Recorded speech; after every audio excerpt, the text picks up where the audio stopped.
telescopes were the very best anyone could buy. Orders poured in. Making accurate lenses was very difficult in those days, and Galileo set high standards. No telescope left his workshop unless Galileo thought it was good enough. One clear night, he took his best telescope, one that could magnify 30 times, and turned it on the sky. What Galileo saw totally amazed him. Wherever he looked, there was something new, something you could not see by eye alone. One of the things Galileo looked at was the moon. The view thrilled him. People had believed for centuries that the moon was perfectly smooth. Through his telescope, Galileo could clearly see huge mountains and craters. The moon's surface was rough and uneven. Galileo knew that these discoveries were dynamite. They would cause a scientific revolution. He could prove with his telescope that his own scientific ideas were right. How the old-fashioned professors would dislike him. Everywhere in the sky, Galileo saw countless stars that were invisible without a telescope. Carefully, he noted his observations and made lots of sketches. It was all so exciting. What would he find next? In January 1610, Galileo made one of his greatest discoveries.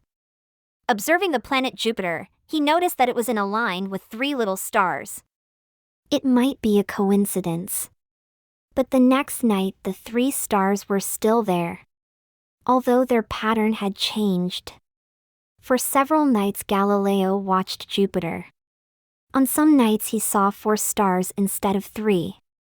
The pattern kept changing, and sometimes he could not see all of them.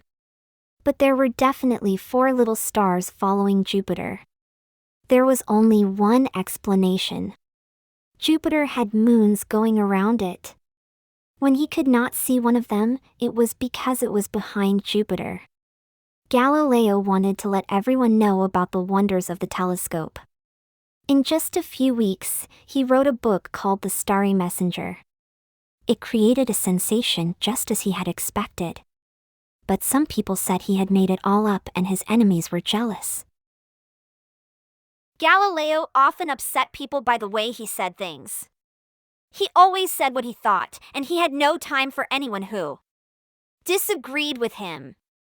His friends warned him that if he went back to Tuscany, he would be in danger from his old enemies in the university and in the church. But Galileo was obstinate and ignored the warnings. He had a scheme for getting a job back home. He was really famous now, and he thought no one could touch him. The family name of the Grand Duke of Tuscany was Medici, so Galileo called the moons of Jupiter he had found the Medicean stars. Today we call them the Galilean moons, Io, Europa, Ganymede, and Callisto. The plan worked.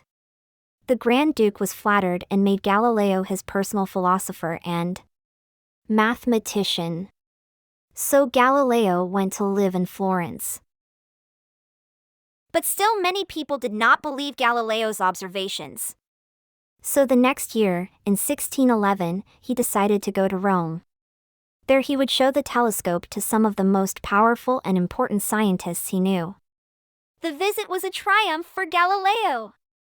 With his outgoing personality and skill at lecturing, he captivated audiences with demonstrations of the incredible new instrument. Everywhere he went, he was received as an honored guest. He had an audience with Pope Paul V, which was a great success. Galileo was overjoyed. At last he might be allowed to teach that Earth and the planets moved around the sun, as Copernicus had said.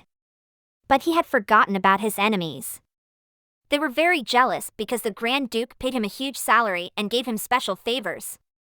In public, they criticized some of his scientific ideas. In private, they started to plot his downfall. Galileo found himself in more and more trouble as he tried to argue with his critics. Things went from bad to worse for Galileo. In 1614, a priest gave a sermon condemning him and his ideas about Earth circling the sun. Galileo's friends knew the situation was serious. They told him to keep quiet and lie low. Galileo was so worried that he became ill. Even so, he would not accept his friend's advice. He went to Rome determined to argue his point of view. So the church authorities had to decide what to do about him. They declared that Earth must be the center of the universe. To believe Earth moved around the sun was a serious crime against the church. Galileo was summoned by a senior church official, Cardinal Bellarmine. He got a severe lecture and was told to go away and keep quiet or else.